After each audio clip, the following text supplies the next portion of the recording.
You know, when you have little ones, they love story time. I know mine did, especially when we go to the library to hear story time. But turn this into a pajama party now, you've got something. I spoke with Kelly Proudfit with Glen McNary Library Branch to tell us about their pajama story time through Zoom. She says it's something the kids look forward to every time they do it. It's just like a regular story time, but we do it on Zoom. You need to register ahead of time.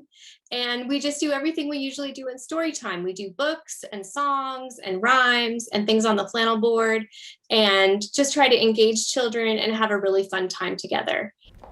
Kelly says with a lot of the library programs, they actually looked forward to getting back in-person events back in the pandemic. But with this one, she said it allows the kids to get really personal and genuinely just settle them down before bedtime.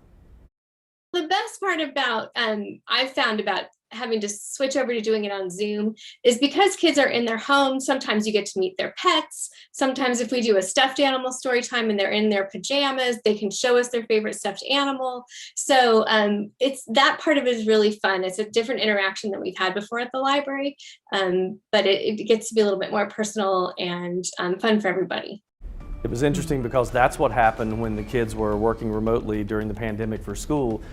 They would have pet day. And so like my little girl, I guess she was in second grade then, and she would bring her little guinea pigs and hold them up. You know, all the kids in those little squares had their animals. It was really cute. That's really sweet.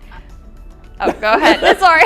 We're like, are you going to talk? I'm so glad that they're able to continue this tradition, because when I was little, story time before bed was a big deal. Like my parents and I, we would pick a book, and when I was learning how to read, like I would read a page, then when my parents would read a page, and I always look forward to it. My mom was really good at making like the different voices and stuff. Yeah. And then my dad, Green Eggs and Ham was his favorite one to read with me. That's it. What about you growing up? Do you remember the story, like the bedtime books? So as I'm starting to read more books for Baylor, I remember I loved Chicka Chicka Boom Boom. Yes, Oh yeah, yes. that's a good one. And we read that a lot because her eye, like she just focuses in on that one. So clearly she likes it too, I guess. My wife has the book that her mother would read to her that was a Sesame Street book with Grover, and I think it's like there's a monster in my closet or something, and Grover finds out that he is the monster. But that same book, I mean, this is a book that goes back to the 80s, and now we're reading it. We read it for Drew. She's too old for it So now. she can read it to her daughter or son. I love that. Yeah, there's That's like so 3 of those sweet. books that Leslie still has from childhood. And one thing I have to ask this though,